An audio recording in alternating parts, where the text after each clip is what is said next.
give and they get. Then they run around town beating their chests like they forget.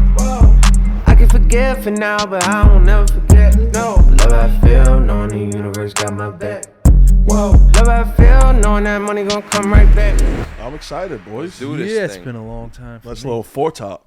There we go. Yeah, this is our first one doing 4. Really? Yeah, we've never done 4. Oh, that's so Right? dope. Never. So much people to look at. Yeah. At least we don't have to really look at each other. I'm fucking around. Oh, it's gonna be dope. I'm super excited. I'm glad we got this shit going. For real, this is we were talking about doing something like this for a minute now. Right. I'm excited. We've been talking about doing one here for a long time. Well, yeah, I can't believe I finally got you to do a fucking pod, bro. I've been saying I was down. Yeah. Yeah, you have been. But Is this your first podcast? No, so we used to actually do one. My brother used to do one in my old studio in Brooklyn. Different, not about art or culture so much, more about conspiracies. Okay. There were conspiracy theories. Yeah, heavy, deep, Really? rabbit holes. Yeah. It's Okay. called Survival Guide. It was cool. dope. Yeah. That is kind of cool. Fun. We'll talk about that maybe a little bit. Yeah. Yeah. I mean, that's how I met him. Not through that, but through Talking your brother. conspiracies? No, through your You brother. guys were in this weird black market about Facebook these- group. I mean, yo, not for nothing. Not to go off on a tangent about it, but in 8th grade, I was the kid that thought Tupac was still alive. I used to go to school and tell people, yo, I have a theory, and give them like legitimate facts as to like, yo, no, this is real. I'm not against. You know what I'm I not mean? against So thinking that. I was a conspiracy Yeah, theorist. I'm not against thinking Well, that. you don't think No. he's alive? No, I do think he's alive. The Don Illuminati, the 7th-day theory. We're not gonna get into that, but yeah, I'm dead serious, bro. All right. Ready? Yo, let's do it. What's going on? Yeah, welcome back to the Journey Podcast. If you are here, please subscribe, comment, like, turn your post notifications on. Now, this is a special episode. First time we have 4 people on the podcast. Obviously, you guys know John, been Yes, on sir. 2 episodes before. Yes, sir. And now we have his good pal, Westbay. Happy birthday. Appreciate you coming on. Thank you, boys. Let's Happy go. birthday, Coming fam. out. Scafiddi, you said you wanted to intro Oh the yeah, episode. yo, really. I just want to start off by giving him his flowers, bro. You know what I'm saying? Because I know that you guys don't. I know that a lot of people think that maybe we knew each other our whole lives, and we don't. We met. I would say we met 2018, 2019, but we weren't friends. It was from the same neighborhood. He's 4 years older than me, different generation, yada yada. And his brother used to come into the restaurant that he used to work with. He's like, yo, you got a clothing brand. My brother's a fucking artist. He goes, you should connect you guys for sure. And it just never happened. And it didn't even happen from that. It happened from Mike from the gym. Shout out to Mike. Text me today. Shout out to Mike from the gym. And we wound up having lunch February 2020, right before COVID hit. And I'm like, yo, listen, you have love, I have war. I know it's 2 completely different things, but they could go peanut butter and jelly together for sure. And we sat down, and I don't think it took a little bit of convincing, but I don't think that you saw the vision right away. Didn't see it right away. You didn't see it right away, and then COVID hit, and we had a design already ready to go. And then we made it. We were going to drop had that it design locked in for a while. for a we couple didn't months. use it until and then because we were going to drop it in April, and then we pushed it to July. But whatever. My point is that I lost my job during that time, right, working in the restaurant because of COVID. So At War became my full career, and I never had a creative friend like that, like a real deal artist creative friend. You know what I'm saying? And he came to me at a point in my life, bro, where at first it started off as business, and then we became best friends and brothers, and we did a bunch of collabs, did a bunch of pop-ups together. And I just don't think that I would be where I am, who I am as a businessman, as an artist, as a friend, as a human being, if it wasn't not only for him, but the time that I met him. Because I was lost. I didn't know what the fuck was going on in my life. I had just lost my job. At War didn't show any signs of being what I was going to do. It was a hobby at the time. I had to really put all my eggs in one basket, bro. You know what I mean? And to meet him and all the conversations that we have together, and then to go from business to being best friends and like my brother, my mentor, my best friend, you know what I'm saying? I want to give him his flowers because I would not be who I am right now. And that's nowhere near who I'm going to be, or any of us, or either of us are going to be, but I would not even be here right now, probably, if it wasn't for him. So I just wanted to start off by saying that, bro. I appreciate you. I appreciate that. Yeah. I was in a similar situation. I still had the barbershop at the time. That's true. I had a barbershop that I had for 10 years. I wasn't cutting hair anymore. I apologize in advance. I'm getting over a little being sick. I might sound a little clogged up. But, yeah, I had a barbershop that I still owned. I had 10 barbers in there until COVID. Yeah, COVID, that's true. Ultimately ended that, but it ended up being the best thing for me. Like you know, kind of forced our hand. Like I completely let go of that and jumped in. I was already painting at that time. Started painting at 13, so 7 years already. But still, I was like holding on. You know, I had my foot there. I made some passive income there, and it kept me complacent. And then COVID hit, and it was like, all right, let's go. We got nothing else right now. Like, let's make this happen.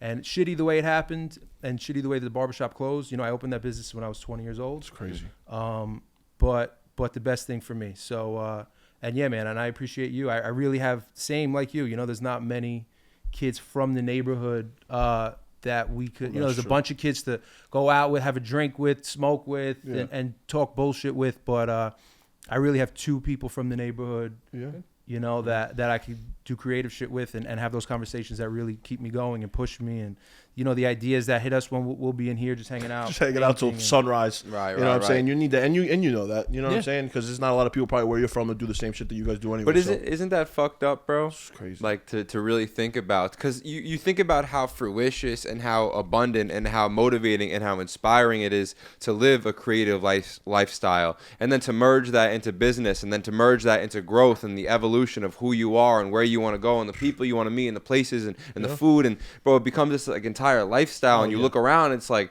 doesn't anybody want to come? Yeah, right. And like, no bro, one's there. all our friends are working 9 to 5s, and shout out to them. I love them. I wouldn't be who I am without them either. And I'm sure you could say the same thing. You know what I mean? But to actually be around people that are creating something and selling it, whatever you're creating and however you're going to sell it, that's besides the point. Right. But as a creative, you guys are creating a podcast and you're selling it. Art, clothes. We're creating something and we're selling it. So to be around people like that, I couldn't imagine life without it. You know what I'm saying? So. Yeah, that's what I mean. It's crazy. It's funny because I told you I had something to open the pod with, and just the way it organically happened, like it was like an alley-oop to literally. Because I know this will resonate with all of us. Oh, fuck yeah. So in the book I'm reading, it says like thousands of years ago in the East, it was known that everyone had a piece of God in them. Everyone was a god, right? But humans took advantage of their power, and the super lord God stripped it from them, and he took it back. And him and his advisors was like, we got to keep this power, but where should we put it? And one guy was like, yo, dig a hole and put it all the way deep in the ground. He goes, nah, someone will dig it up and they'll find it. And then some other guy was like, no, put it on the top of the mountain, highest mountain in the world. Nah, someone will eventually climb and find it. And the third guy goes, yo, put it in the bottom of the ocean. He goes, no, somebody will dive deep enough and they'll eventually find it. And then God goes, he goes, I know exactly where to put it.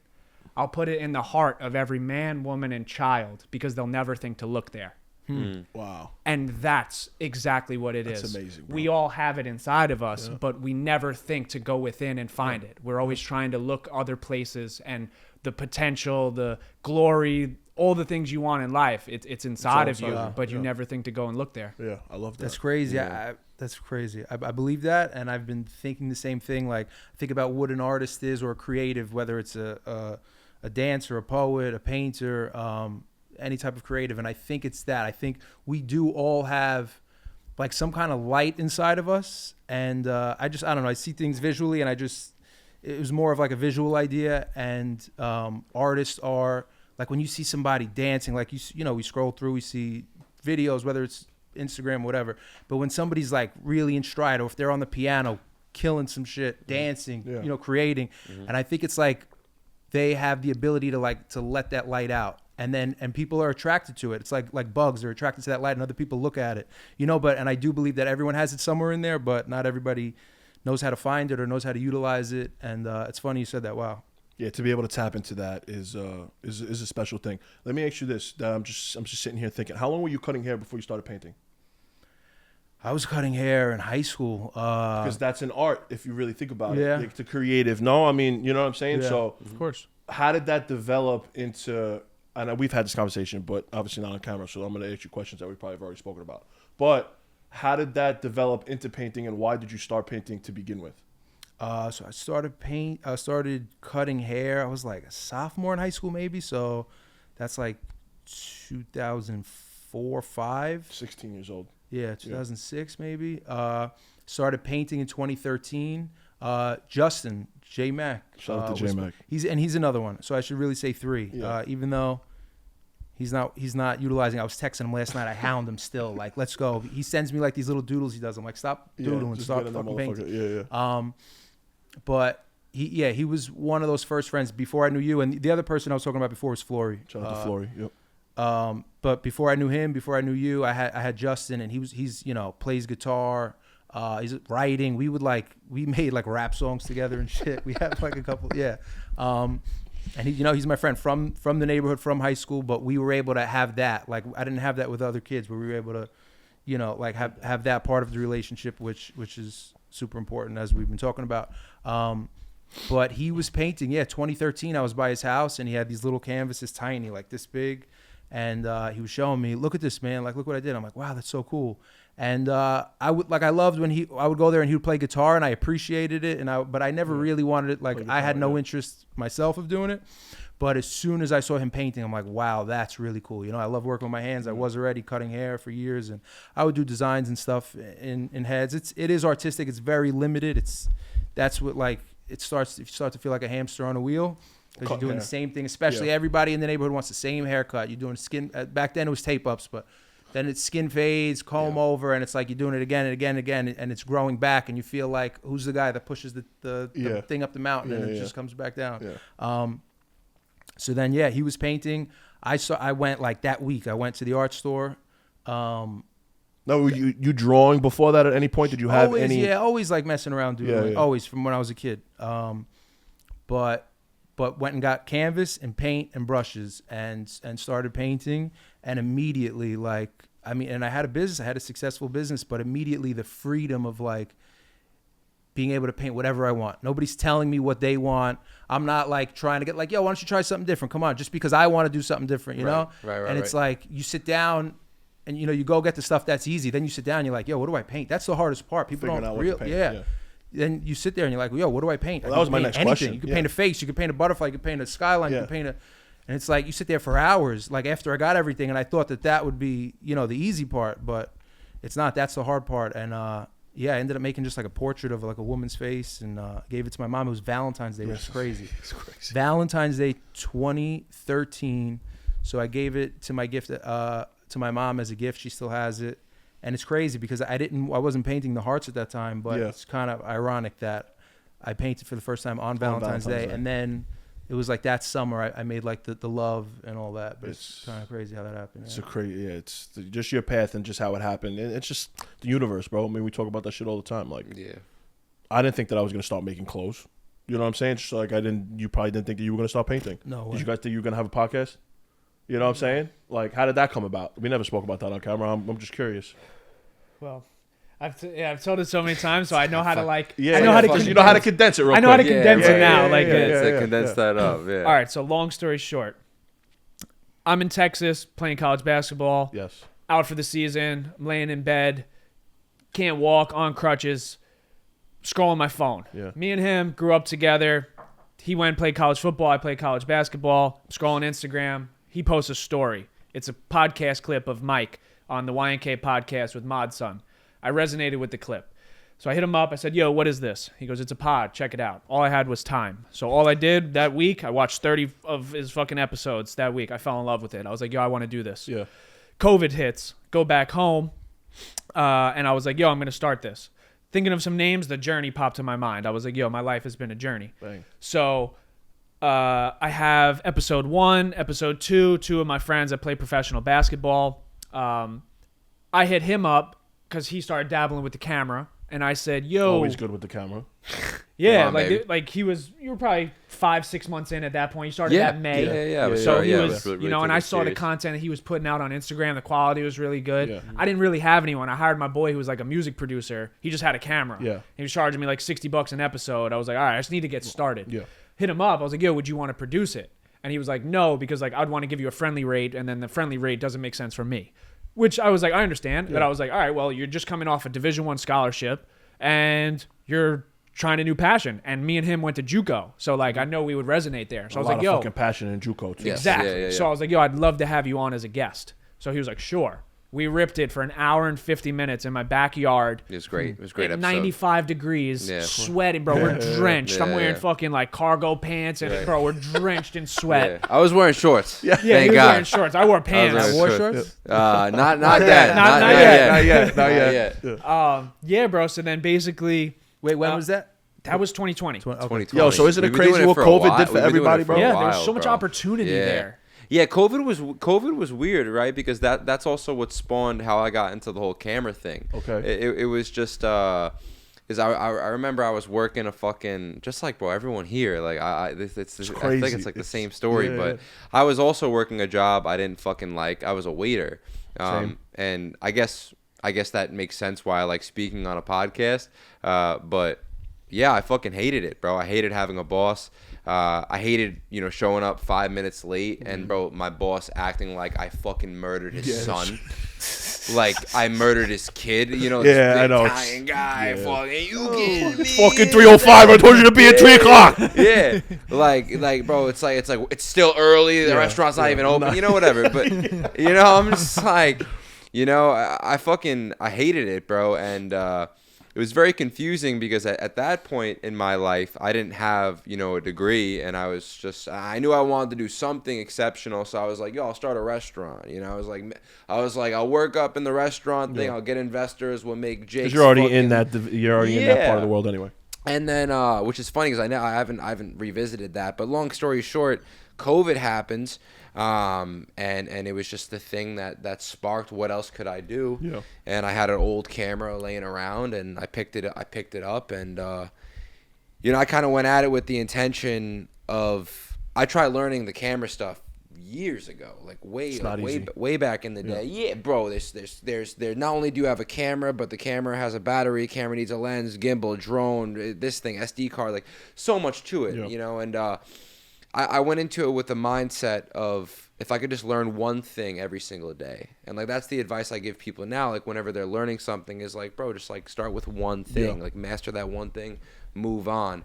And that was fun, bro, because learning is fun. Oh yeah. There's something weird about that where like, bro, like you begin to make a connection. Like I used to say, like I live for the aha moments. Hell yeah. Those moments where like something just clicks and you get charged the fuck up. Hell yeah. Could be just you, 1 a.m. You're in the studio painting, and then you do something and you look at and you're like, whoa, Yeah. I'm a genius. Yeah, hits. I'm a genius. Like I don't feel like I'm a genius when I'm like, do you want the chicken parmesan or do you want the soup at the pesh? But know what, bro? You know what? And I think about that all the time. What do you recommend? But I think about that all the time. And you said something very, very interesting. You were like, yo, you know what? It worked out because that's probably why I like to speak. And I was delivery driving for a pizzeria, bro. Right. And he was like, yo, do you want to be the barista? It's like wine and coffee bar, and they could also order food. And I'm like, yeah, I knew I would be good at it because I like to speak. And all you really got to do is banter back and forth. You know what I mean? And I think that we learned a lot about people and our people skills and our talking skills to be able to just banter back and forth from working in a restaurant. So I look back on it and I'm just like you. I fucking hated it. I didn't want to be there, but I look back on it, bro, and we probably wouldn't be as polished as far as conversational purposes if it wasn't for working in the restaurant. So everything happens for a reason. You know what I mean? I think everybody in the fucking world should have to work a month in a restaurant. 100% as a waiter, because you learn about yourself, you learn about people, you learn people skills, you learn how to manage stress, you learn how to lead, you know how to connect dots.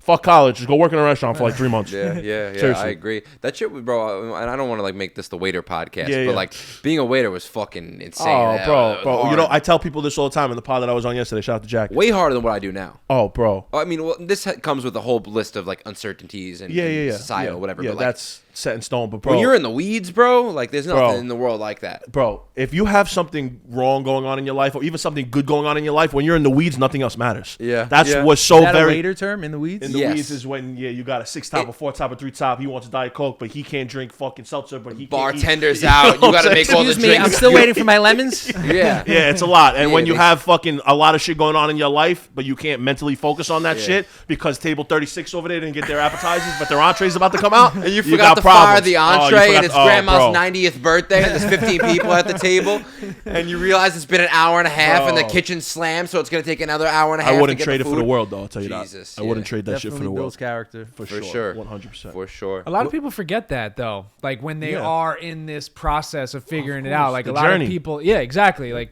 there's so many things that you learn along the way and things that build you into the person that you're supposed to be. But they think it's a punishment, or they think that's why bro. There's two ways you can look at every situation. It's not about it's about how you handle it. You know what I'm saying? You can look at every situation two ways. You know, oh, I got into a car accident. Well, You know, maybe if you would have gotten to the car accident down the road, you would have died. Yeah. But this car accident was a little fender bender. 100%. You know, and then look at like things like 9/11. You hear stories Bro, like that all the time. just took Alarm didn't go off. Things like there's so many things in our life that Yeah. like you said, you guys as waiters, bro, you Bro, wouldn't be able to speak like this. You know, 100%. you as a barber being a creative, you wouldn't be able to have this just creative, just artwork. You To know do what I'm whatever saying? you Also, the want. entrepreneurial side of the, I'm sure you learned a lot entrepreneurially, because that's been one of the hardest parts for me about becoming a creative person is not having entrepreneurship skills. Same. Yeah. Yeah, Yeah. that Same. part, especially for artists, I feel like that's hard. You hear a lot of artists struggle with that part, like knowing what to charge and stuff like that. I've never really been a salesman. That's one thing I loved, like even in that business, I never had to sell anything. People walked in, they knew what the price was. I really couldn't upsell them. I had a full schedule anyway, so I couldn't really sell you on like, oh, you should get a shave too. Like I wanted. Well, let's also take into consideration Westbay was the best barber in the neighborhood. Really? And he's laughing, and he's not going to say that. And I didn't, bro, see, the thing is, I didn't know you. I didn't know him when he was cutting hair, but I knew he was the best barber in the neighborhood. That's how you know that he would, you know what I'm saying? So, yeah, you didn't have to upsell, but you had a fucking book schedule because you were the Yeah. best barber in the neighborhood. Yeah. You know what I'm saying? But thank you. Yeah. But I don't miss that. Scafiddi's like, wait a second. Hold on a second. Everybody's got to All know right. something. Come on. I don't miss that. A little bit, like it gets a little lonely in here, but then John comes by and smokes an ounce of weed on the couch. It would hit till 6 o'clock in the morning. But like, yeah, I don't miss that. The people coming in late, people coming sweating, hearing their bullshit, that they're dealing what they're dealing with. I don't miss that at all. Yeah. But going back a little bit to what you said, like day by day, I think that's so important. It's like it's so hard, like for people to. When they look at the whole thing, like, oh, I have so far to go, and then it makes them not do it because of that barrier to entry, and that's like martial arts taught me that is just to like just a little bit every day. You're only gonna learn a little bit every day, but it could, after so much time or excuse me, like the shit adds up, and through like the belt system in martial arts.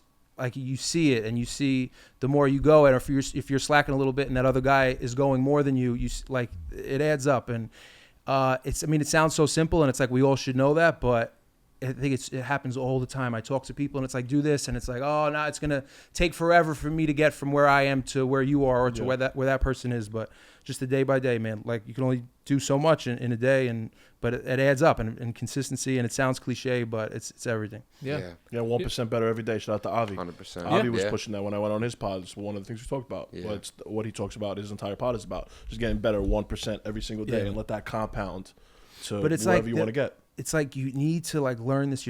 I do anyway. I guess everybody's different. I need to learn these things on my own.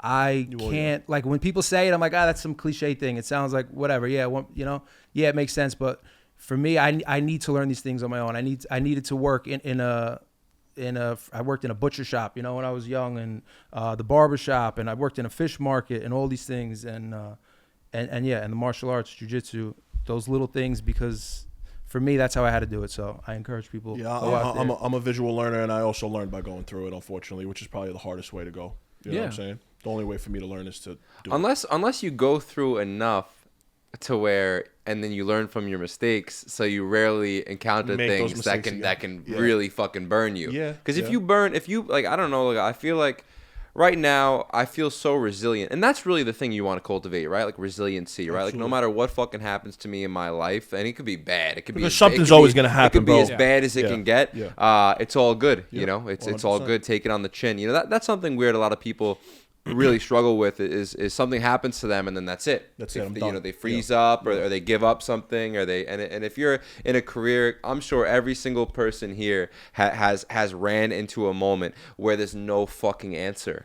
There's no answer. You're sitting there and you're like, and then there's no answer next week, the week after that, the month after that, and then it gets worse. And then somehow, some way, by you staying with it, the answers appear and you're happy you just stuck with it. Yeah. Well, what do they say? They say you quit it. Like winners are just ones that just never quit. Never quit. Yeah. Yeah. You're gonna lose. There's been moments, plural, where I did not have a fucking answer. We can attest to that every day. Yeah. Where I wake up and I don't have an answer to this, or is this design hit, or why didn't this design hit, or whatever the case may be, and there's no answer to it. What are you gonna do? You're gonna quit. You're gonna quit because the painting didn't sell. You're gonna quit because one of your pods didn't get the views that this one did, and you don't have an answer to as why this one was better. Why didn't this one? It's just some stuff. You know what I'm saying? What do you can't just quit. So that's resiliency. It's a good word. I like that. Yeah, that's why I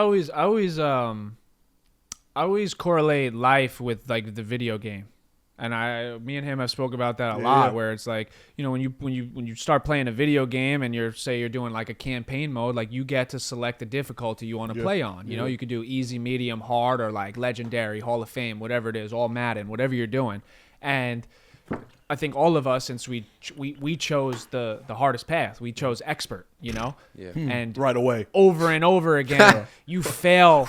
You know what I'm saying? Like, how many times? No skills not built up. But that's what I'm Pick saying. up expert. You just pick up the game. That's it. You just picked up the game and chose expert, and was like, all right, I'm gonna figure this shit out no matter what. Right. Yeah. No matter how many times I lose at this level over and over again, and I get pissed off and I throw my controller on the ground. I'm gonna pick my controller back up and I'm gonna beat this fucking level. Yeah. And what we were saying earlier, all those jobs that we did, the things that we didn't want to do, bro, what did that do? That built our attributes. 100%. We created a player to be able to finally beat that level, beat that expert. Because when you do easy on a video game, it's boring. The first time's cool, right? Like you're like, and then it gets boring after 30 minutes. Yeah. Medium even gets a little boring. And that's why, like you said, like, not to take away people 9 to 5, all that stuff, but whatever. that's always there. So for me, that's the easy. That's medium. Because that's always there. All of us could always just go do that. Yeah. You can go make $60,000, $75,000 a year, live a comfortable life, and not challenge yourself. That'll always be there. Yeah.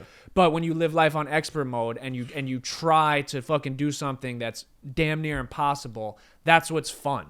And God is gonna like continuously test you during those times. 100%. He's gonna give you those same lessons over and over again until you learn from it. So then you can be better. So then He can prepare you for the next thing that's gonna happen in your life. Yeah. Yo, And I don't so think- many people just they like Jake said, they'll quit.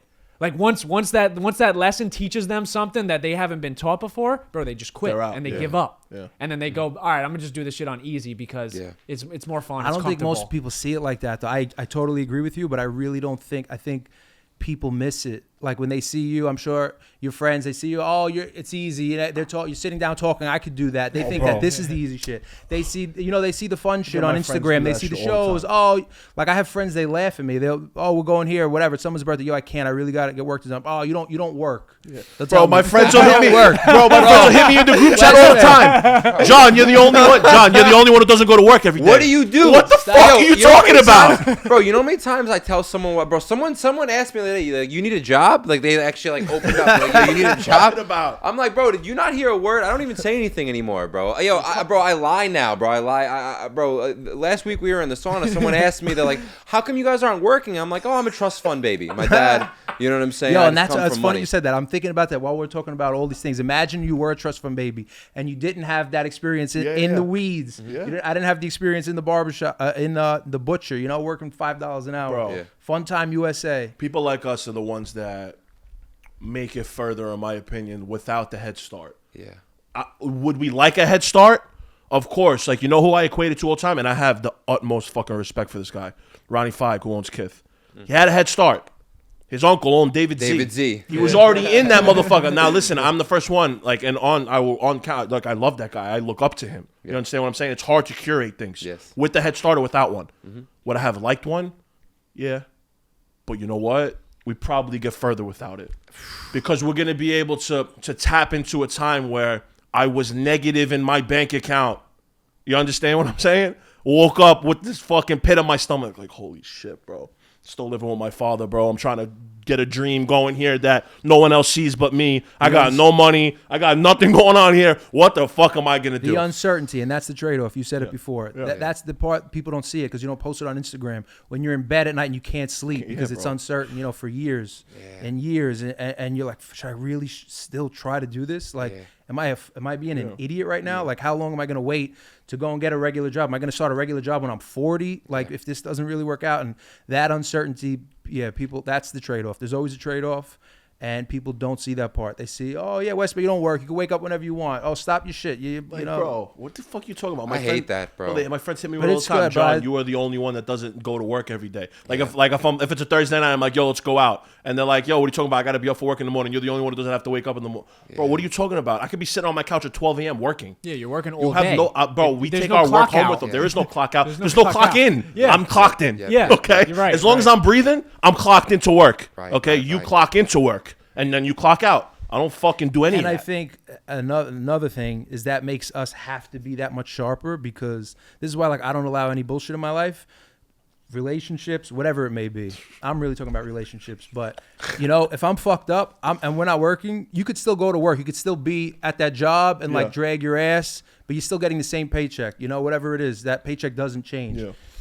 You know, if when I'm dragging ass and I'm not feeling good, I'm not making money. We're not making, you know, so 100%. it forces us to My bills are really getting be paid. sharp. Yeah. And I appreciate that. 'Cause That's the beautiful thing about, like, you could play both sides to it, right? Where there is the uncertainty, where like you don't know when you have to put the work in, right? Or like there is those nights when you're sitting there by yourself and you're in your own mind and you're like, is this gonna work out? You know what I'm saying? What if this doesn't work out? Am I doing the right thing? Like, Yeah. what are people gonna think of me? I've already told all these people I'm gonna do this with my life. Like, what if I don't live up to the expectations I set on myself? Yeah. But then you can play the other side of that, because now we have no ceiling. So now you can also sit there at night and you're like, yo, what the Imagine this shit fuck does work. What Yeah. could my life be like if this shit does work? Yep. And then you start seeing people that have already done it and you're like, yo, I can do that. Or I can be better than them. I can do this. And then there's so many things that you can just piece together, and with your creative mindset, and you can envision and manifest a life that you would never imagine if you were at the 9 to 5, whatever, Yeah. because there's a ceiling. Yeah. No matter how high you get up in a corporate job, sure, you might make a lot of money, but if you're not the boss and and you don't own the Yeah. company, you still work for someone. Right, Bro, But even the with- boss works for somebody. If you're a Fortune 500 company, you Right. got to answer to the board. There's still You someone understand? that you have Yes. to answer to. But in this, it's like, bro, we don't answer to anyone. We nobody. make the rules. Yeah. We get to choose the life that we want to live, Yeah. and we get to create our own reality. The amount of work that we put in is the amount of results we're going to get. 100%. And so there is a lot of those nights where you do get down on yourself and you question if you're doing the right thing. But there is a lot of those nights where you just feel that optimism, that intuitive feeling in your chest where you're like, yo, like, I'm going to do something that nobody in my life, nobody in my family, nobody around me has ever done. And I'm going to be the person that every single person is like, yo, I knew that kid. Yo, I went to school with him. Yep. Yo, I Fuck remember yeah. him from the gym. Hell yeah. And that's what motivates me. That's what keeps Yes. me going, because like that's just a fucking feeling that it's unexplainable, and it's just something that is in your intuition that if you don't have it, you just don't have it. You don't have it. Yeah, you got to be a little it doesn't delusional. come without the other side. It doesn't come without the doubt. Yeah. You know, they come together, and I'll take them both. Yeah. I mean, you got to be a little delusional, bro. Not for nothing. You really got to be so delusional in yourself. Nobody's gonna believe in you like you believe in you. You know understand what I'm saying? So you really got to sit there and you know, I believe in that manifestation stuff, bro. You know what I'm saying? Visualizing it, seeing it, and then making it happen. I'm a visual learner. I'm a visual designer per se. You know what I'm saying? You really need to be delusional when it comes to shit like that. Yeah. I think anyway. You see Yeah. the best of the best, bro. Yeah. Every single creator, what do they say that they've done? They've manifested their life. All of them, bro. Yeah. From the YouTubers to the artists to the musicians to everyone. Everyone saw something in a dream, in a vision, when they closed their eyes in a meditation. They saw something and then they wanted to do it. And that was it. They saw it before it happened.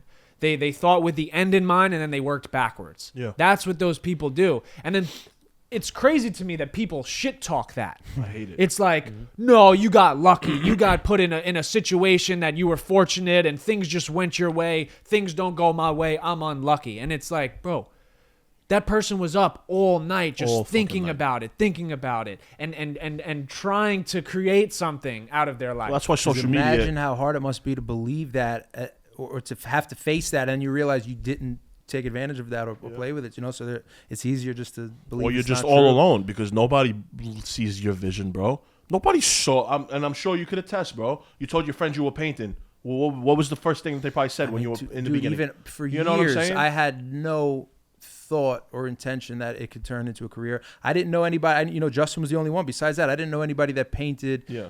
as a hobby, let alone a career. Yeah. Yeah. You know, I didn't think for years. I didn't think it was even possible. And then just yeah, meeting Flory was huge, and then really the street art.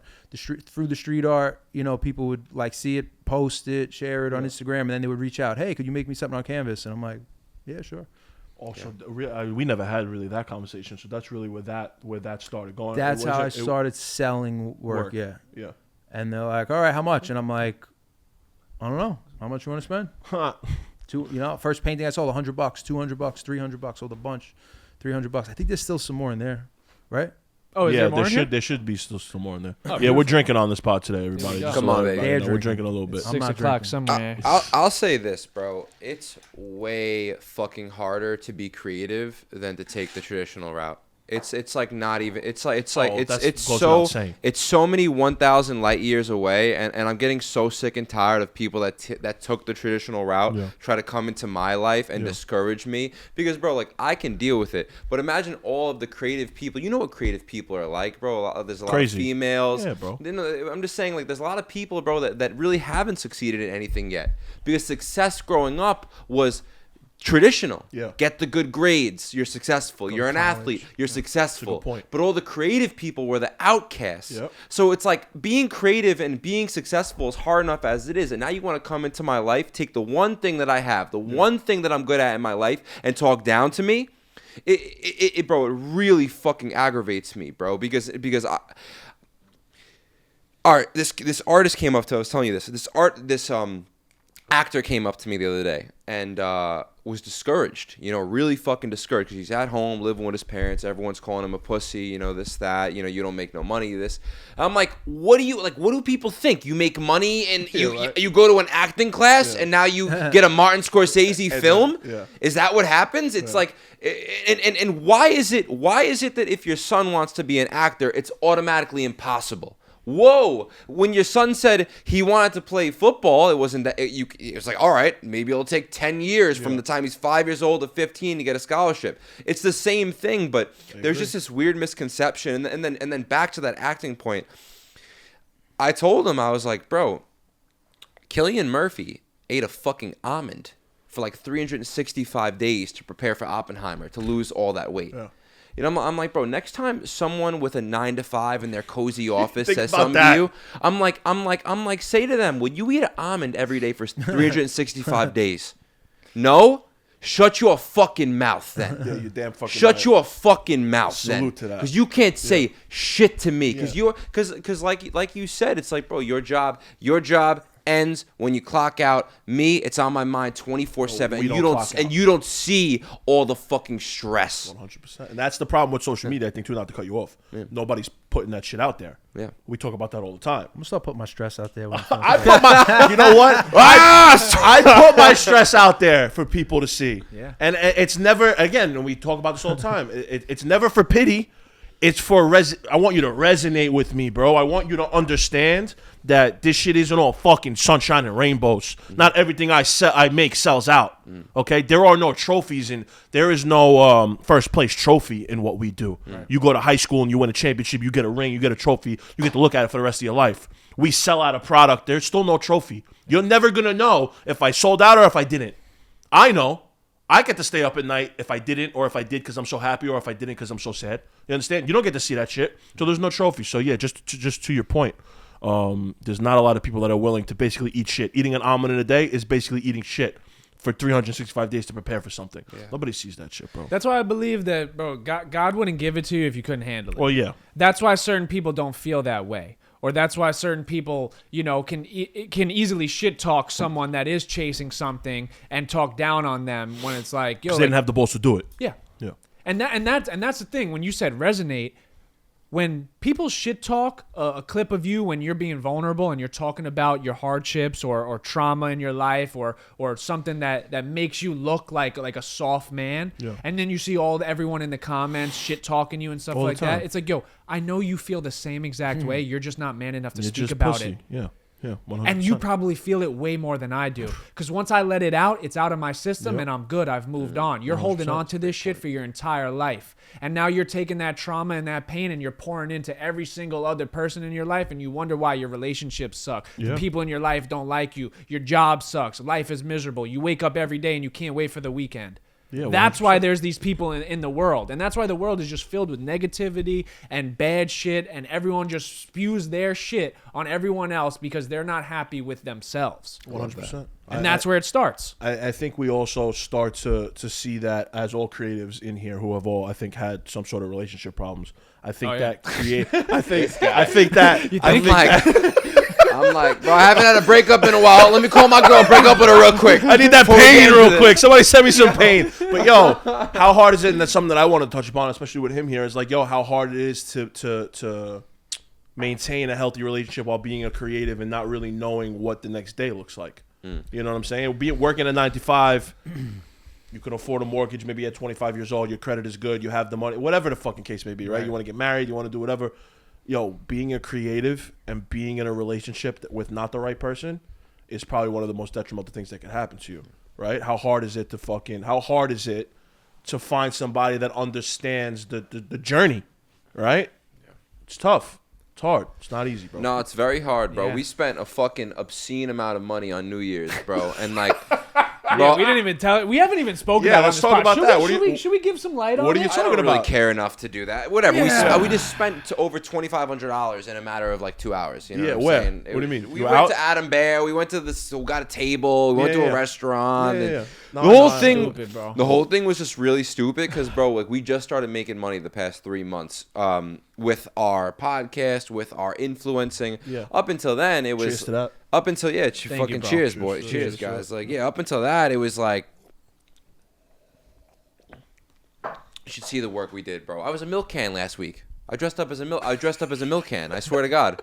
I did, bro. You're gonna see me in Party City. Avocado You're and gonna see me in toast. Party What? City, Spirit Halloween next year. It's Yeah. gonna be my face, fucking everywhere. Really? Yeah. I did a random modeling job. I love didn't- that. Bro, I didn't know what it was for. I thought it was Calvin Klein. I showed up, tight shirt.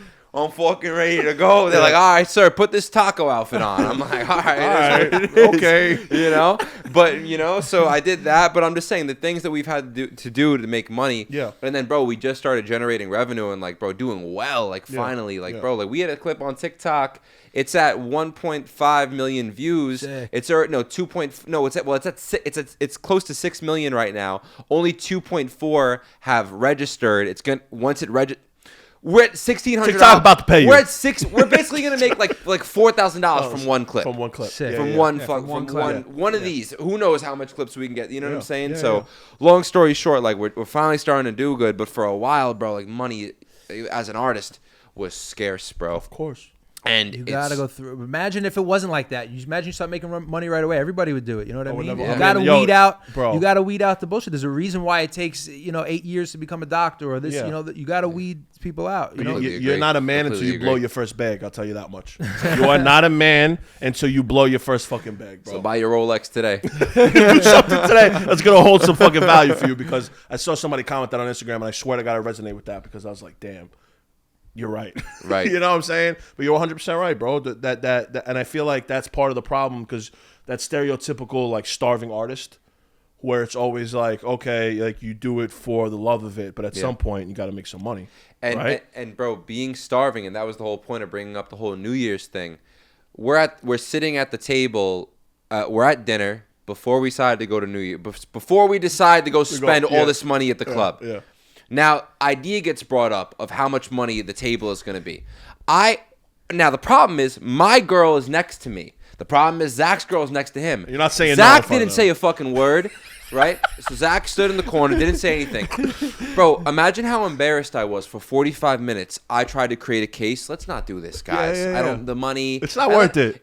As every minute went by, I got more and more personal about. At the beginning was no, it's a bad idea, and then by the end it was, if I do that, I'm not gonna have this money. Like I was basically like complaining like a bitch essentially, but it's- bro. Like my whole manhood that this money I can't How old are you spend. guys? 26. I can't spend this fucking money in the club tonight. Yeah, yeah. Then we spent that money spent in the the money club in the tonight. Now what you said, if I had a girl that didn't understand that I was a creative person, that right now money is a lot to me, I said the next day, I said, baby, I won't spend another $1 with you for the next 3 months. yeah. We're And eating she was tuna. And she and she was okay with it. Yeah, you need that. God bless. You need that, God for bless sure, you. for God sure. bless you. Yo, I She's just a good watched girl. Heat for the first time. Oh, You've been telling my me to watch fucking it. God, And Al Pacino in the movie, he's not a creative, but he's so. I don't know if you guys seen it.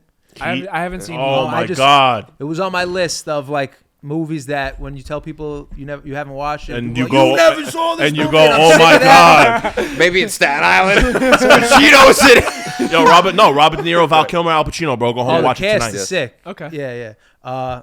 But yeah, I finally watched it. He's not a creative. He's a detective, but he's so committed and yeah, his wife's complaining. You don't belong to me. You belong to your career and this and that, and definitely resonated with it.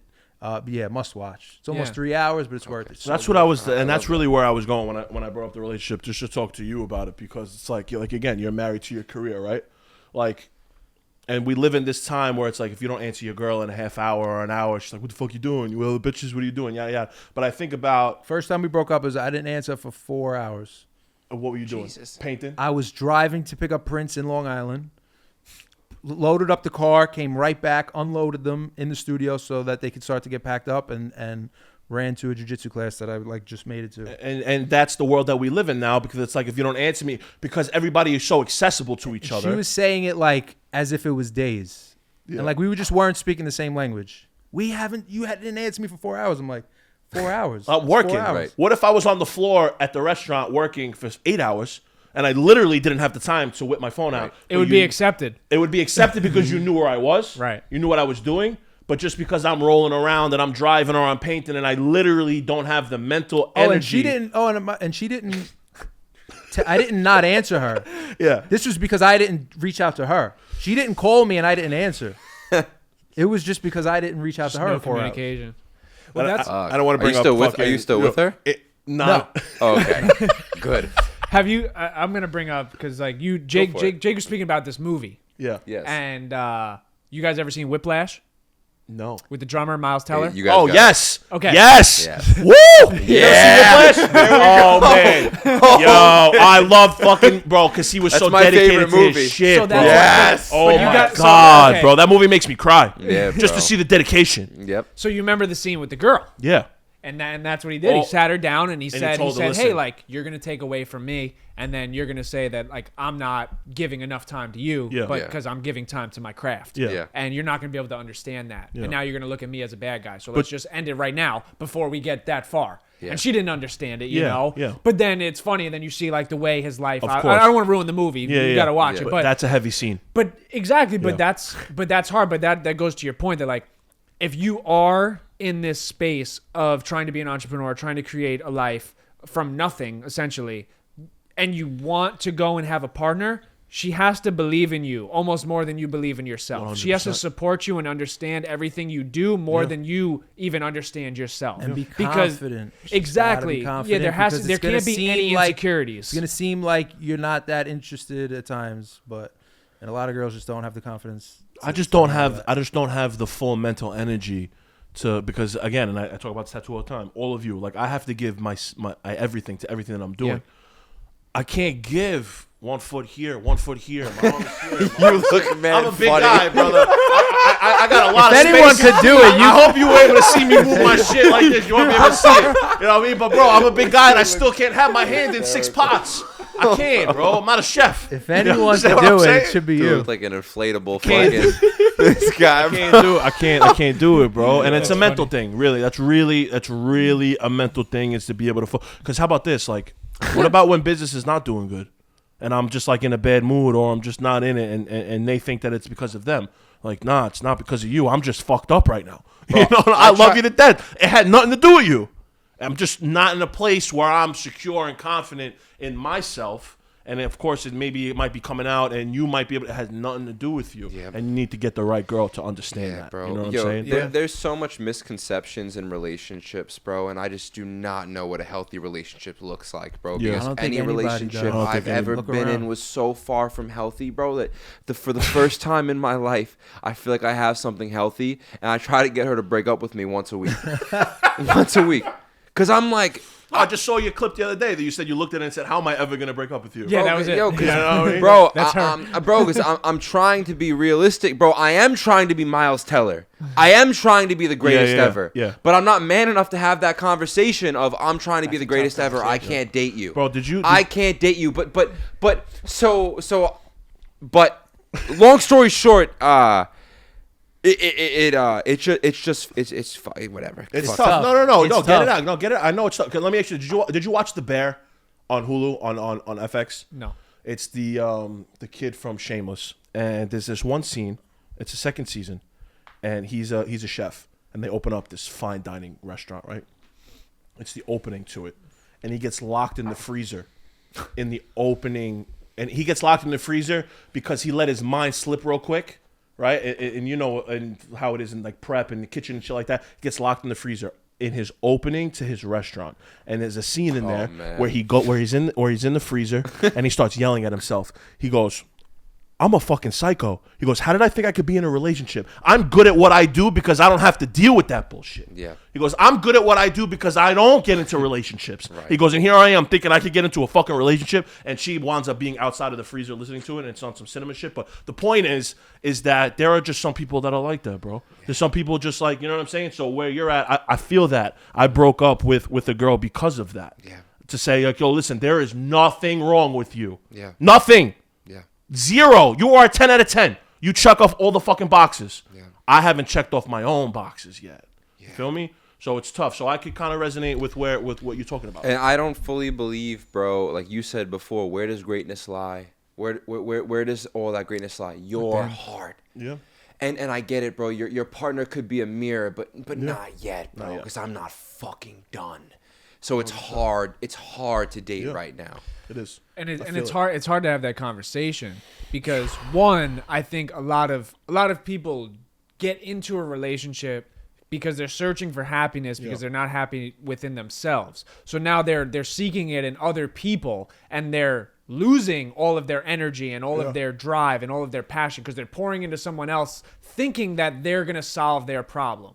When in reality, the only problem that they have to solve is within. And once they start with themselves, they'll be able to pour out to other people, and then it'll be healthy. Because relationship shit, it's not 50-50. It's 100%, 100%. 100%. Once I'm able to give 100%, you can give 100%. I don't rely on you for happiness. You don't rely on me for happiness. Now we can be happy together. Now I can be happy when I do my business. You happy when you do your business. And then that's how you have a healthy relationship. But what you said right there, when you told someone, yo, it has nothing to do with you, me and you spoke about that.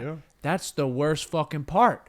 Because I've heard it's that even too. worse. I've had people tell me that. You don't believe it. When you hear it, you don't believe it. When you're on the other side of that, Dude. when you receive that message, Oh you're my- like, what do you're you like, mean? what the it has fuck are nothing you to do with talking you. about? It's only to do with me. That just makes me sounds feel like- even worse sounds like because bullshit. now I'm questioning myself. Yes. Because now you're saying it has nothing to do with me, so that means I'm not good enough. And then when you feel like you're not good enough for someone else, all you want to do, like when you're chasing love, when you're chasing someone that you desire, and then you feel like you're not good enough for them, there's no worse feeling than that. Oh, bro, it's the fucking worst thing in the world, bro. And that's where I draw a lot of fucking, you know what? It's a very bittersweet thing because you know what? That's where I draw a lot of energy from. I draw a lot of energy from somebody telling me indirectly that you're not enough. You're not enough. I'm not enough. Oh, I'm about to be too much. I'm not enough. Oh, I'm about to be too much for you. I'm about to be too much for everybody. You telling me indirect? I've never had somebody sit there and tell me, yo, you're not enough. Right? Because I'm too much just in general. Look at me, bro. We had this conversation all the time. It's something that I deal with on a daily basis. I can't hide. I stand out a lot. Is it self-inflicted? Yes. Tattoos, whatever. Size, doesn't matter. But for you to indirectly tell me that I'm not important or I'm not enough, oh, man. Oh, I'm about to be very important. And I'm going to take that shit and I'm going to run with that shit. And I need that. I've needed that my entire life. I'm somebody, and I think we could all attest to this, that I work better with my back up against the wall. Yeah. I need that. Yo, that's the best fuel. That's the best fuel. It's the best, bro. Because you cannot manufacture that fuel. You can manufacture some sort of energy somewhere. Like, I'm sure all the goody two-shoes that grew up, like, I don't know who, bro. Like, anybody. Like a celebrity's son. Like LeBron James's kid. Like, I can only imagine how hard it probably is for him to live up to some shit like that. Right. And he has to manufacture his own pain because what pain did that motherfucker have growing up as LeBron James' son besides having all the eyes on him and having to live up to his father and yada, yada, yada. But, bro, you got the genetics, you got the schooling, you got that, you got everything. He's got to manufacture some sort of pain. We don't have to manufacture shit. That shit is happening to us. You know what I'm saying? So that's why I think it's a bittersweet thing. You don't think that's worse? I don't know, bro. Because while he's saying that, I'm thinking. I was also. You think? my- Well, he named his son LeBron. We were I saying think that's worse. Bro, That's look crazy. at Michael Jordan's son. Everybody, Oh, well, yeah. everybody Yeah. has their version of their struggle, and the option to, like you said, look at it one way or the other, overcome it. Or I always look at things like a mountain, like those obstacles are a mountain. You could either be under it and it crushes you, or you could climb on top of that bitch. I like People that. that don't have those obstacles, you're gonna be on this plateau. You're never gonna be able to stand on top of a mountain. You know, my friends that overcame drug addiction, I say, like, you have an opportunity now that I don't have. You could speak to people from experience that I can't. You could stand on a mountain that I cannot stand on. And everybody, it's different for everybody, but like we were just saying, people don't see the hard part of what we do. They see the easy part. I bet there are, I was never in that position, but I'm kind of learning it here while we're having this conversation. I bet there are, I bet it is really tough in that position in different ways that we don't see. For No, LeBron, he's 100%. saying, yo, I'm fucking LeBron James. You know how hard it is? And his It's name is- different. No, bro. I didn't have to worry about getting a job or this and that, but like, it's a lot of pressure. His name is LeBron. You understand what I'm saying? Like, I was How many of those kids get fucked up on drugs? No, you're right. You know, they you're right, completely 100%. fuck it up. You're right, 100%. I'm not taking nothing away from his struggle. Different, I'm just different. saying, yes, it's different. No, you know for what I sure. mean? No, There's definitely two some. That's what I'm saying. That's what I said earlier. There's yeah. two ways to look at everything. Yeah. You know what I'm saying? Yeah. But something like that is, I'm almost grateful that we're in the position that we are, Yeah. because now we can make a name for ourselves. Yeah. We don't have a bar to hit, or like I'm sorry. Bronny is never going to be LeBron James. No, of course. He's never going to be the all-time leading scorer in NBA history. No. He's never going to win 4 NBA titles. I'm doing this. I'm a college basketball player. Yeah, I play ball. no hate at all. He's Yeah. not going to do that. Yeah. So now anything he does in his life is going to be looked at as a failure. You look at Michael Jordan's son. He's looked at as a failure from the basketball eyes. He's dating Scottie Pippen's fucking ex-wife now. Isn't he married? How weird it, yeah, or he's married to and her. he asks his father How to be the best fucking man. weird So is weird. that? That is There's weird. a 15-year difference. Yeah. It's Scotty and Mike's. It's his ex-wife. Yo, He was his look- wife when Jordan and Pippen were playing together. Crazy. It's weird. But crazy. you don't think that stemmed from the expectations that were put on him as a kid? Of like, yo, you're 100%. Michael Jordan's son. What are you going to do with your life? Yeah. What are you going to do in They your have different basketball career? obstacles that we could never. We would really never see or never be able understand. to relate to, and can't I'm relate to grateful for that. I don't want those expectations. No. I want to be able to be the person that like helps out my family. But then you I know want what to be think the about? name. You know what that, it makes that me does think it. about though, because I plan on being rich as fuck and successful as fuck before Cheers I to have that. kids. Cheers Cheers. to that. Cheers. Salud, Salud. salud. What do you do when you have kids then? Because I think about this. I don't want that to be my Oh, kid. bro. I think about these things, planning fake. Like I think about the conversations that I heard my parents have. You know, when money was tight, like shit that motivated me. I got a job when I was 14. I got work papers when I was 14. I worked at Funtime USA for $6.55 an hour. I bet you I was in that motherfucker while you were working and we just didn't know. Laser tag, represent. Selling tickets on the side. Yo, I think about that all the time, bro, because like I've always, not to cut you off, I always wanted to live in Beverly Hills and like raise my kids there. And then you always think about it like, oh shit, I don't want to raise my kids in Beverly Hills. They're gonna become a fucking Beverly Hills no way. kid. You know what I'm saying? I think about faking it if I have to. That money's tight. Complaining about some bullshit. Making a fake fucking argument with my wife in front of my kids so that they giving them an allowance, or I have faith that I'll be able to come up with something. That's why Patrick Bet-David's man. I don't know if you guys listen to him, but he talks about his kids and he makes them work for shit, gives them an allowance and budgets and stuff Well, like that that. was like Shaq told his kid, you got to go get 2 master's degrees before you could even touch my money. Do I agree with the college stuff? Like, okay, if that's your trophy. What is that? Why But is that? if What is that? but I'm if that's your confused That's about changing though. That's changing, and I'm happy about it. People are waking up to that shit, especially now because this bullshit that's going on with Harvard and What's women's going on? colleges What's and all going that on? shit. Yeah. People are waking I up saw to that I shit. saw something about that. I don't know the details. It was like to a it, though. Semitic thing or something like that? What was that? No. It was something with AI, right? There was something No. going on with what? So I Maybe don't that know. too. I don't know about that, but long story short, all these protests, these presidents of like Harvard, I forget what the exact colleges were. I know it was definitely Harvard and Penn, but like huge Which is Ivy League schools. Ivy League schools, and they were at Congress and they were asked it because they have like all these rules about keeping the students safe in safe spaces. Yeah.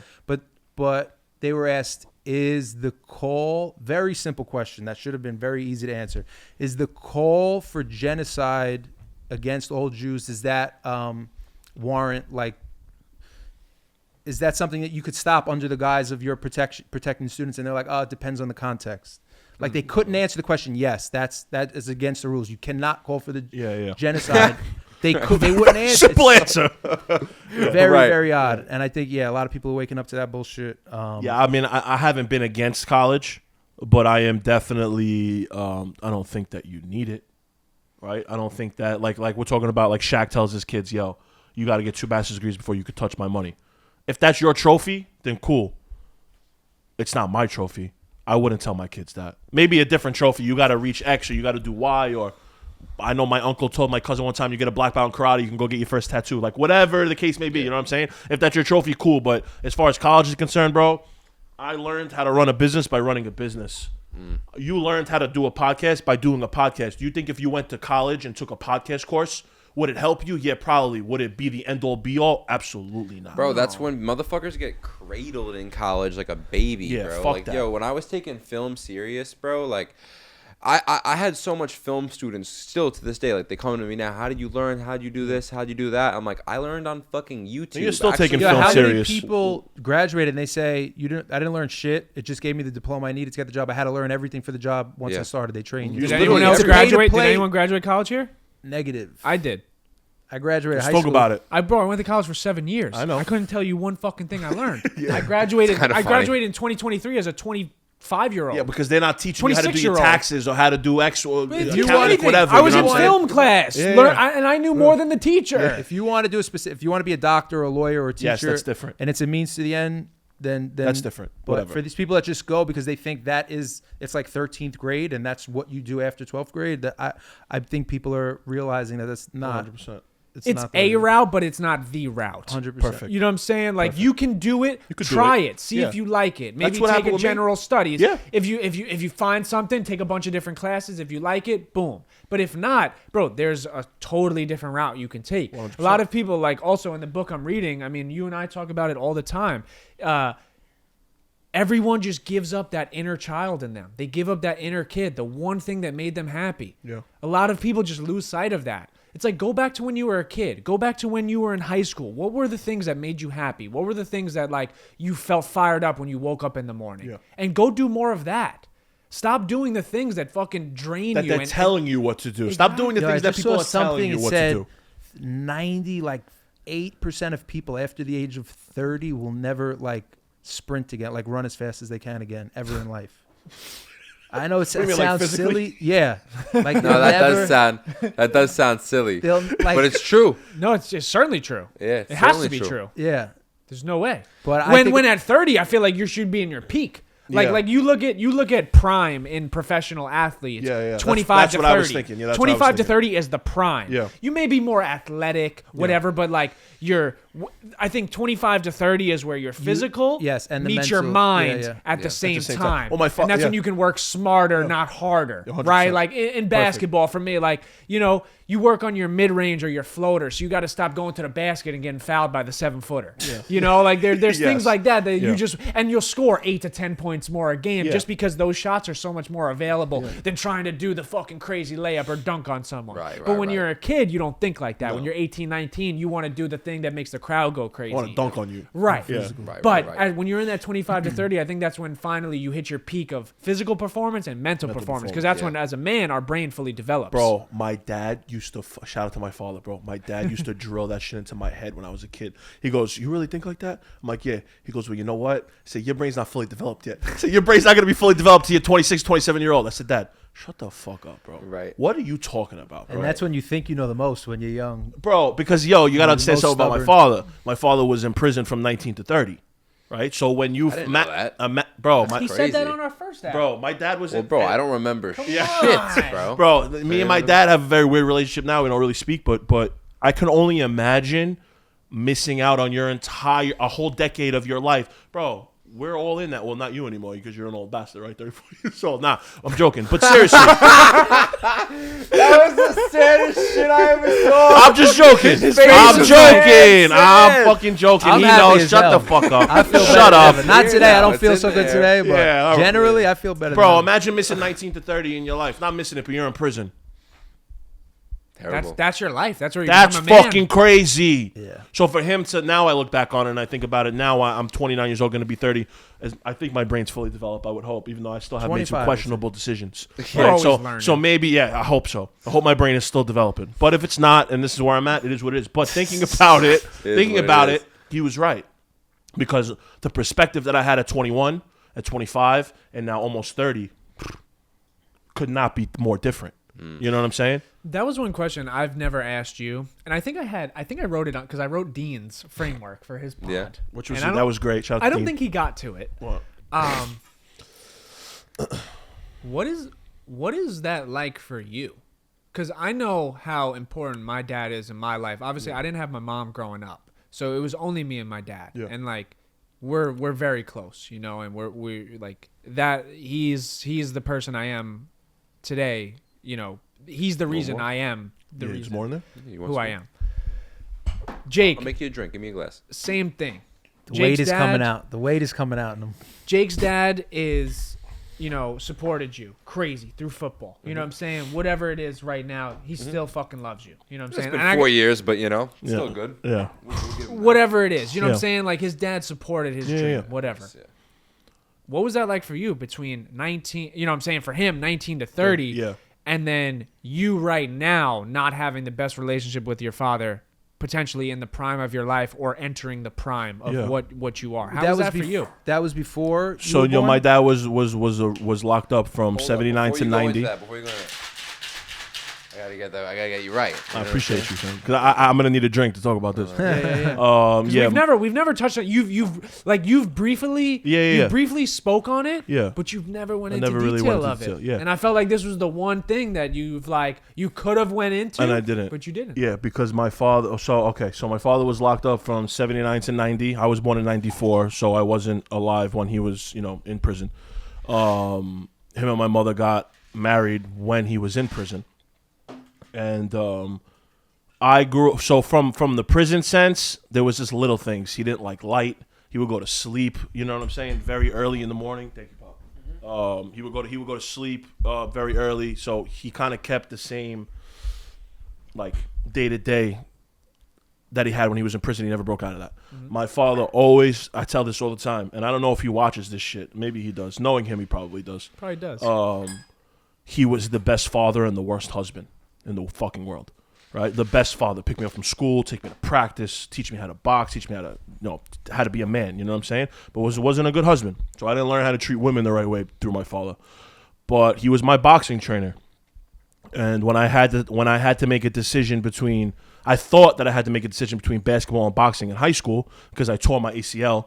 And I just thought that I physically couldn't do both, even though looking back on it, I definitely could have. I chose boxing, partly because that was my father's dream, right? My father had phone calls with Don King while he was in prison, like, yo, we're going to get you right when you get out. He would have been 30, but he still would have been physically in his prime because he was just locked up for 11 years working out for, you know what I'm saying? And that never worked out. The government didn't let him because of his ties to, whatever, and they didn't let him. So I felt like I had to carry that torch, right? I never had the mental for it. But that's what I wanted to do. I had the physical for it. I had the name. He also never wanted me to be John Scafiddi, John Alfred Scafiddi Jr. That's my name. His name is John Alfred Scafiddi. He never wanted me to be a junior because he thought that sins of the father get passed down to the son. And he kind of knew that he didn't do right throughout his entire life, and he thought that it would be passed on to me, so he didn't want me to be a junior. But my point to that is that me and my father were like this, right? That was my best fucking friend. And I feel like me and him kind of fell out when him and my mother got divorced when I was 21 years old, and literally at that same time I stopped fighting because I dropped out of college. They let me drop out of college to be a professional fighter. I went for a year. It wasn't for me. I wasn't going to school. I wasn't going to class. They were like, yo, listen, this is not something that you want to do. It costs a couple grand to send you this community college for the year. We could put that into fighting. We could put that into boxing. This is what you really want to do.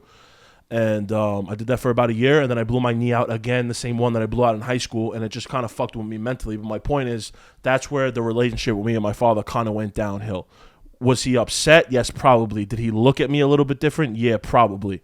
But that's where it went, and now I could kind of attest to it, where it was a rough time for me because you're close with your father, you know what I'm saying?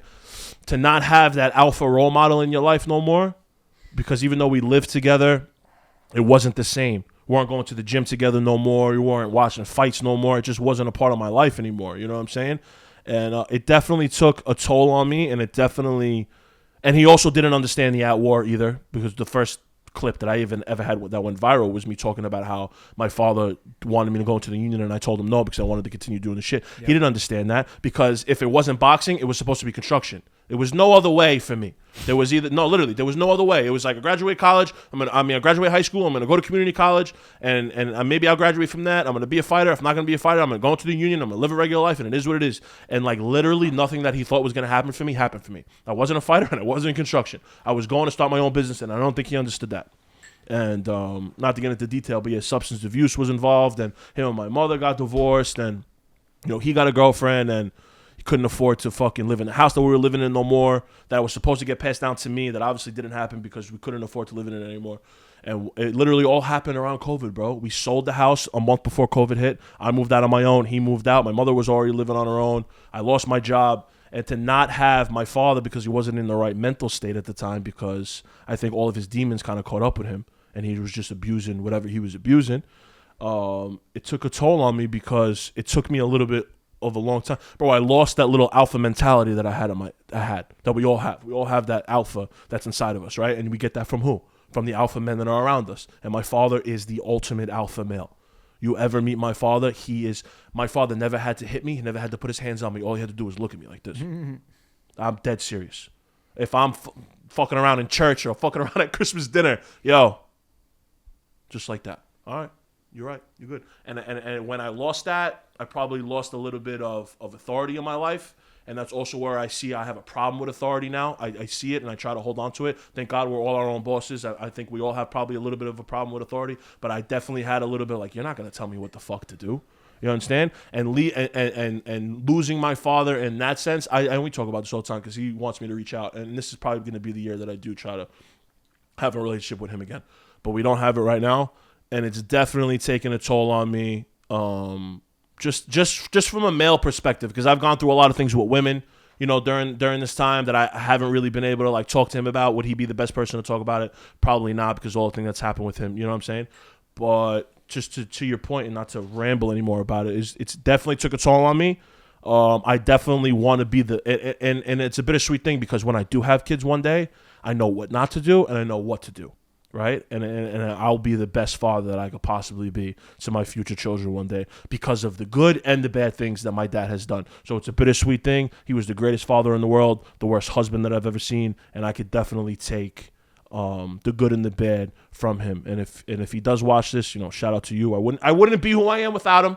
You know what I'm saying? You wouldn't be who you are without your father. I mean, you're close with your father. You know what I'm saying?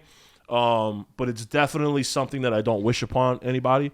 I have to swallow my ego at some point, because where do I get my ego from with my pride? I get it from my father. He'll never reach out first, probably. You know what I'm saying? I'll have to be that person. And I learned a lot through that situation. I've learned a lot from being really close with him, and I've learned a lot more not being really close with him, because he had a way about him, and a way with words, and a way to really be a leader in a certain way that I've learned from in a good way and in a bad way. So my only response to that is that I've learned a lot from being on my own, because, bro, listen, I have a lot of aunts. I have a lot of girl cousins. I have some older cousins. Shout out to all my older cousins. But for the most part, the way that I look at it is that I am the alpha male in my situation, as far as my family is concerned, on my mother's side, on my father's, like whatever, you know what I'm saying? Mm-hmm. And it's not supposed to be that right away. The father is supposed to be that. And I had to kind of jump right into that motherfucker. When, not to say that I'm not an alpha, but I have like this softer emotional side to me where I lead a different type of way. I don't lead with that abrasive fucking look at you and you know what the fuck to do. I'm going to make you do what you have to do by talking to you the right way. You know what I'm saying? And I had to grow up really fucking quick. You know what I mean? And that's really what I could say about that, as I learned a lot from it. Learned a lot from it. I wouldn't wish it upon anybody. Yeah.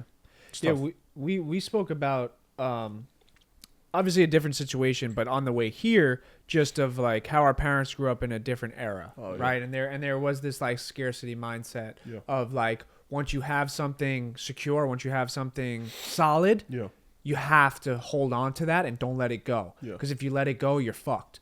But we grew up in a different era. We grew up where opportunities are endless. There's so many possibilities. There's so many opportunities where if this thing doesn't work out, well, I can take what I learned from here and then apply it here because I like this too. And someone was successful in this avenue, so I can go do that as well. It's the Bluetooth. It's the Bluetooth. But, You know what I'm saying? So I think, I mean, potentially that's a reason your father was like, all right, Oh, well, yeah. like, it's boxing or construction because Yeah. that's all he knew. That's all he knew. That's Exactly. all he knew. 100%. And I tried to show him a different way, and I think eventually, nah, bro, because you know what, he never saw, and it's bittersweet to think about it now, but he never saw at war be able to pay my bills. You know what I'm saying? He never saw that shit to be able to like, okay, he actually did this shit. We stopped talking in 2021. You know what I'm saying? It's been 2.5 years, I would say. So now that I think about what you're saying, is you're right. At the time, construction, you're going to give up the insurance and the annuity to go and chase a dream? Security. What the fuck you talking about? You could do both. No, I can't do both, bro. Yeah. I cannot wake up at 5 o'clock in the morning, get home at 5 p.m., do it 6. Bro, my dad was a hard worker. My dad worked 7 days a week for like 20 years. Yeah, bro. those they were. You know what I'm saying? Not to take anything away. That's some crazy shit. I worked 7 days a week too, 12 to 12. Not physically like that. He was a laborer, bro. He was chopping concrete, moving wheelbarrows, cleaning up. He was the head of his job site, but he still had to do all that shit. You know what I mean? But whatever. You know what I want to talk about? I want to talk about, and everybody here, and I guess I'll start here.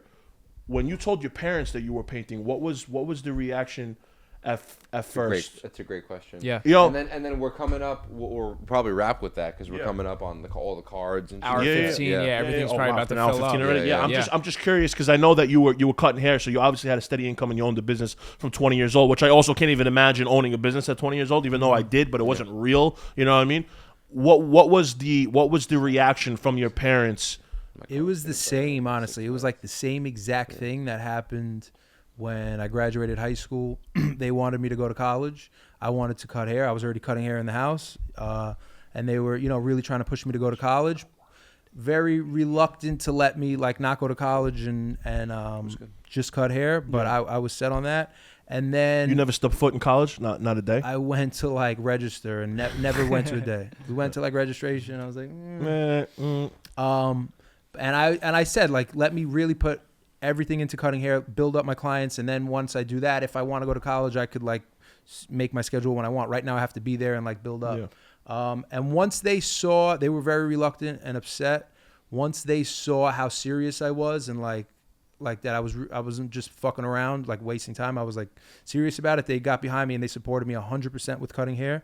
And then 2 years later, I opened up the barbershop, and then 3 years after that, I started painting, and then I was like, I don't really want to cut hair anymore. I want to like try to, and then it was the same exact thing. They were so reluctant. Like, what do you mean you can't like just get rid of the barbershop? You could do both. Same thing. You can't really do both. It's like if you're gonna do it, you got to do it. It was the same thing. But then once it took some time, but once they saw how serious I was, that I wasn't just like messing around, that I was really trying to go for it, they got right behind me and were super supportive. They've always been, like lenient, let us kind of do our thing, me and my brother and my sister, and were supportive once they saw that we were like, as long as we were taking it serious, which and not makes like sense. fucking around. What about with you guys? You tell your parents you were starting a pod. We can end with that. My dad has always supported me, bro, in like everything I've done. You know what I'm saying? Like I played college basketball. I transferred 5 times. Yeah. There was a lot of times I called him like, yo, I don't want to be here anymore. You know what I'm saying? I'm not happy. Yeah. I got to go somewhere else. And like he would ask, he would be like, are you sure? Blah, blah, blah. Yeah. But he would support me, you know? So like that's one thing, bro. He's always supported me. Like I think I wrote that in his Christmas card today. Like you've always supported me. Not today, this year. Yeah. It's past Christmas. Yeah. You've always supported me in everything I've done, and I wouldn't be where I'm at, if you didn't. And like, I appreciate that. Just because like, I mean, if he didn't support me, I'd be fucked because I don't have my mom. So I'm saying I'd have no one that supported me, and like he supported me financially. I'm sure he recognized too. Spiritually. And then, it's cool because then now he could watch this, and I've said it multiple times. He said he's learned more about me. He watches too, yeah. Yeah, he watches. Like he's learned more about me on the podcast than in 26 years of living in the same house. It's amazing. Yeah, it's amazing. So it's it's cool, bro. Like I'm very fortunate for that, man. What about you, Jake? I view my lifestyle as a movie. This year, my lifestyle. It's just hysterical. I don't know. I got this fucking neurotic mom that she believes in me, but she wants to like show me off to her friends, but she can't because she tells them I'm an influencer and they don't know what that means, so they're waiting for the Ferrari. I hate that word, and it makes me wait for that. I feel you, but like, bro, like for the longest time, bro, I became so focused on production. I became so focused on the end result. I became so focused on the fucking Ferrari because my fucking father can't understand. Dad, this video got X amount of views. Go get What X the fuck amount does of that views. mean? Yeah. Are you paying me rent this month? You know? Yeah. No. Yeah. Well, then you're fucking broke. You Yeah. know, like, don't you know Suffolk? Yeah. Whatever. Long story short, and then there's my dad. I mean, my dad, in a way, if I wanted to be an asshole, I could look at him as my arch nemesis. But I have enough self-awareness to look at him and know that, like, there's just no way he can't understand it. Yeah. It's because he tells me, you're a loser, get a job. When I was your age, I was doing this. Get the fuck out of my house every day. So I could look at him and I can internalize that, or I could have the self-awareness to know that's just how he says I love you. Yeah. You know? Yeah. So Yeah. No, that makes a lot of sense. It's good that you have that mindset because Full circle. You started this with saying you could look at things 2 ways, right? Yeah. Yeah, you know. Two ways So to look at every so situation. It was a different. They grew up in a different time. It was. They did. It was a different opportunities, like you said, and a different like. The best option was a different option back then. You know, Yeah. they take that secure thing and they want the same thing for us, but they don't fully realize that we're operating in a different like. The systems have been. It's a different speed. They're It's a new. different Yeah, they're speed, new bro. operating Yeah. systems. They're not like completely upgraded on it. Well, never in a million years, bro, could like our job theoretically wouldn't really exist, and neither would really your job. None of our jobs would exist without the internet. Do you do a large part of your business because of the internet? That is not so much anymore, but Okay. that is I wouldn't be doing what I'm doing without the internet. Okay, That for sure. gave me for years before you're working with galleries the ability to sell work to sell paintings to people directly. 100%. stuff And then like that. now, and look what you haven't even done with the internet. Look Yeah. at what is still yet to come Yeah, what could from come. the internet. There's never been a time in history where, we're looking at our lives, bro, and all the things that we're building and the opportunities that are coming. And, like, it fucking gets me so excited, really, is what it does, because it's like, we don't need HBO. Well. The people that went on HBO are fucked because HBO ain't recasting them. You damn right. You know, how are you going to keep growing? Yeah. We can just use social control media it, and the yeah. internet. We can control our You're- fucking destiny, 100%, And 100%. that's the exciting news about the future. And you already said how your parents feel about it, I guess. Did you Oh agree? yeah. I And mean, how- nowadays, my mother orders off my website, and I awesome. want to. Well, kill your her. thing is I want to fucking kill her though. Look, I'm like, what are you doing? She's texting me. She's like, my socks just came in today. I said, what? Because I don't see it. Shout out to Jackie, my assistant. She does all that shit. You know what I'm saying? I go check sometimes, but not all the time. My mother's like, yeah, my shirt came in today. What the fuck are you talking about? Yes, yeah, and also not to go off on it again, but falling out with my father, I fell in with my mother crazy. Not that we weren't locked in before, but we got like this, really, really like this after I kind of after being my father kind of like fell out or whatever the case may be. So always a win somewhere, silver lining somewhere. You know what I'm saying? You can find a silver lining in anything, whatever it is. Doesn't matter how bad it is, how tragic it is. I know that sounds like a little bit. I'm sure there's a lot of people out there that have been through a lot of crazy shit where they literally can't see the silver lining in it. But I promise you, there's a silver lining in fucking everything. So That's beautiful. We'll wrap with I don't know. I had this thought. Let's give me 3 things. It's the new year. Give me 3 things, 3 words that you wanted to implement into your life this year. We'll go around the circle. more consistency, respect for myself and for others. Okay. You took one of my words. Consistency was one of my words. Use it. We should all use it. Well, yeah, we should all use it. Growth, balance is every year for me. That's a good one. And love. How could I not say There Mr. you Love, go. Mr. Love with the love, man. You know? I got discipline, habits, and abundance. I love that. Those are good. I like that. I love that. I wish I had a 4th because abundance is so good. Oh, but that's so good. Focus, growth, and service. Growth. Yeah. When I say more, I mean growth. But of course. yeah. So for the yeah. viewers, sit there and think about the 3 things that you want in mind this year, the Love 3 that. things that you want to focus on. Think with the end in mind, and now take action and take habit and create habits that are going to lead to that end in mind. Yeah. Write them down. And when you're going to sleep at night, think about that. Should I swear? There's something there. Don't type them on your phone. Listen. Right.